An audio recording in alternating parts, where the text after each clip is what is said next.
Hello, Hebrew students. Shalom. I hope you all are enjoying the weekend after the 4th of July and after your big ordeal in doing exam number one.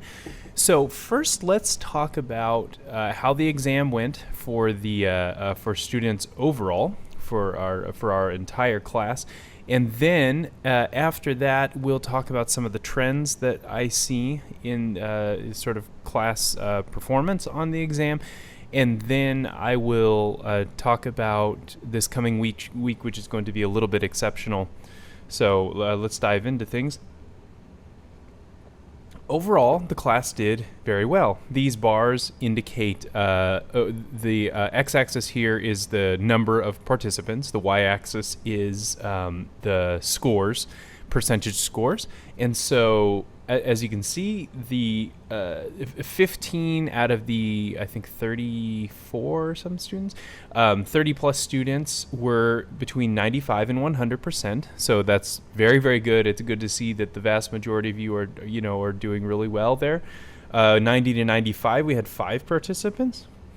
We had 7 of you in the 85 to 90 range, 2 of you in 80 to 85, 3 in 75 to 80, and 2 in 70 to 75, and then just 1 in 65 to 70. So taken as a whole, these are good numbers. And I think it's fair to say, based on my grading, they're all graded, by the way, the manual parts as well.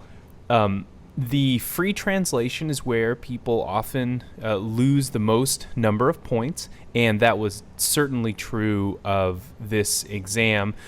And I noticed a couple of trends there in things that people were missing. First of all, there remains for some of you, especially those of you who are kind of in the 65 to 85 range, where you seem to be struggling the most is not actually in grammatical principles or things like that. It's really in vocab. I think that continues to plague some of you. Some of you are really, really struggling with vocabulary recall. And so I have a couple of thoughts there. I've made different recommendations to people throughout this semester on how to work with vocab. There are a couple things that seem to work exceptionally well for people. First of all, I continue to hear good reports about breaking from people who break their study up over an entire day and do that studying in short bursts. While it feels like you may have a different kind of sense of accomplishment in a long 2 to 3 hour study session, I actually think your time is used more effectively to break up your study session throughout the day. So you might wake up in the morning and spend 10 minutes drilling on vocabulary. Set a timer so that in 1 hour you will drill on that vocabulary again. Maybe on the even numbers of the day, 10 o'clock, 12 o'clock, maybe you do an exercise or 2. Or 3, whatever you can fit in. And maybe in the odd hours of the day you do vocab, something like that. But you basically just use your watch, use your phone to set a timer, and at whatever increments work for you. Some folks are in work situations where it wouldn't work to do it every hour, so do it every 2 to 3 hours. Do whatever works for you, but I think it is better overall to break up your study time, especially your vocab study time, which is really rote memorization, right? To break that up into smaller chunks throughout the day. I do think that the people who do that tend to see more success. The second thing that I think you need to do if you do find yourself falling into sort of the 65 to 85 range is you really would benefit from a study partner, probably. If you need help finding one, then send me an email. But basically, the goal of this study partner is to drill with you and to help you see where those areas of weaknesses are. But then also the other advantage of a study partner is that you and your partner can give one another advice on how to attack certain problems, right? We all approach language from a different perspective and with different strategies. And so if you have a partner, that partner can help you develop different strategies or even see strategies that you may not otherwise have known about. And so I highly encourage you to have a partner, meet with that partner at least twice a week. And it doesn't have to be a long session. It can be a really short Zoom phone call You all have free access to Zoom through your Luther Seminary accounts, or you can even use, as long as it's not overlapping with the tutoring session, you can even use the universal Zoom link right on our Moodle homepage. Right here, the permanent Zoom link. You can use that as long as there isn't another session happening, and you can check on those other sessions right here on the Zoom sign-up sheet. Just click on the link, and it will take you there. So, vocab, I think that's really important for a lot of you. Keep up with that vocabulary. Don't fall behind on it. And the vocab will become increasingly important as we work with different verbal forms, especially those verbal forms that will sometimes lose a letter. We've seen that already with haya a little bit, and with some other verbs like lakach, and so... Excuse me. It will be important to keep working very, very hard on your vocabulary. I can't emphasize that enough. If you want yet another study tip, I had recommended the Essential Hebrew reading software. That is unfortunately Windows-based only. I think it's $25. The developer, Dr. Jonathan Paradise, has customized the vocabulary so that our book's vocabulary broken up by chapter is on that software, and it's fully audio key coded so that you can practice your vocabulary in a variety of different formats, and you will be able to hear how that vocab is pronounced. And he does most of the pronunciation himself. He's a great reader of Hebrew, and also fluent in modern Hebrew as well, and so just a great person to have on our side. So those are just a couple recommendations, especially for those who are working on vocabulary. I know that others have created different electronic flashcard options. We heard about a Quizlet option last week. One of you emailed the whole class. Another created some flashcards on PowerPoint. I had suggested maybe some automation techniques where you can automate those PowerPoints and just basically have them running in the background all the time while you're in the kitchen or whatnot, or just doing whatever you're doing throughout the day. Always have that scrolling through on a spare laptop or something like that. Okay, so let's move on to a couple of very specific things. Now, most of you, if you were struggling with the translations, it was for one of two reasons. The first reason I've already talked about, and that's vocab. The second reason is recognizing definite word pairs. That is, it was difficult for some of you to recognize when a word pair was indefinite, that is with the word a as opposed to the, or definite with the word the. So, for instance, let's look at the first one right here, B'nai Melech. Many of you had struggles recognizing that a word like B'nai is plural, that it's masculine plural, and so that it's sons of a king. And you also had problems recognizing that whether a word pair was definite or indefinite. So, just as a reminder, if a word pair is definite, one of two requirements has to be fulfilled. Either there needs to be a hey in front of the final word in that word chain. So look at this one, B'nai HaMelech. Either that needs to be there, or the final word in the word pair needs to be a proper noun, meaning like a person's name. So for instance, look at this one, Yad Moshe, the hand of Moses. There is no definite article here because Moshe, Moses, is inherently definite, right? It's a very specific person. It is Moses. And so that's why you don't need the extra hey there to tell you that it's definite. So many of you struggled to recognize that. I encourage you to review in particular this section in answer to the question, how do we tell if a word pair is definite? The other thing that some of you struggled to recognize was word pair plurals, and especially plurals that end in eem. And so just review this. When a plural noun that ends in eem is the first word in a word pair, right, the eem changes to a, and then occasionally there are other vowel changes as well. And so as an example, they take the word anashim. Some of you missed a sentence with the word anashim, ha'ir, or hamakom, I'm sorry. When anashim, people, becomes plural, it looks like this, Anshe Mitzrayim, right? So the mem drops off, and the hirik and the yod become a, Tzere yod. the people of Egypt, and it is the people because Mitzrayim is a proper noun. And so those are really the two, apart from vocab, these are the two things that those of you who struggled probably need to review. How do we tell if a word pair is definite?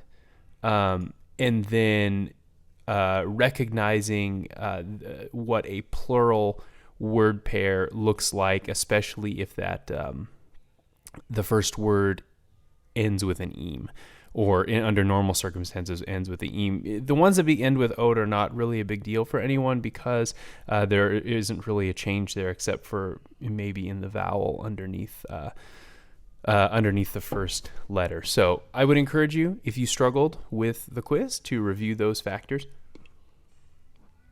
Maybe get a partner to review with you just to make sure you fully understand. So, okay. And if you have questions, of course, you can reach out to the teaching staff, either to Jonathan or to me.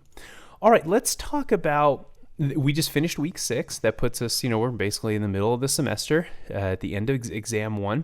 There is one change to week 7 that I need you to be aware of. I made a scheduling error in the creation of the original syllabus. And week 7 is actually going to involve 3 chapters, okay? Now, before you freak out too much, the chapters have to do with, it's 11, 12, and 13. The first chapter is the imperfect, the second chapter is the drop letter imperfect, and the third is verbless sentences. Effectively, the first 2 chapters are dealing with the same thing, the imperfect. In fact, I kind of wonder why they don't put them into one chapter. And then the third chapter, it has to do with verbless sentences. That's chapter 13. And so the reason we kind of bring these together is because it's 3 chapters, but they're really dealing with 2 primary topics. And so that's a little bit of a change. This is the only week in which we'll actually have 3 chapters, but we do need to do it this week. So just be aware of that. And as a result, because we are technically covering an additional chapter, I'm going to bump back the quiz due date until next Sunday. Okay. So you will get 2 additional days to complete your quiz. And that's just to give you a bit more time to assimilate the information in for week 7. The homework will be due on the same day, on Friday, on a normal day, but the quiz itself will be due 2 days later, so you do get a little bit more time there. So just wanted you to be aware of that.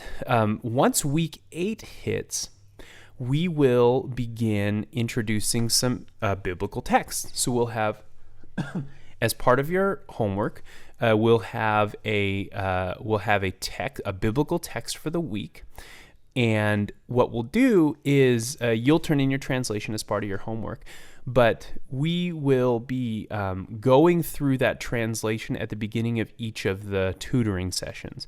And so a newer part of our tutoring session is going to be having these biblical verses.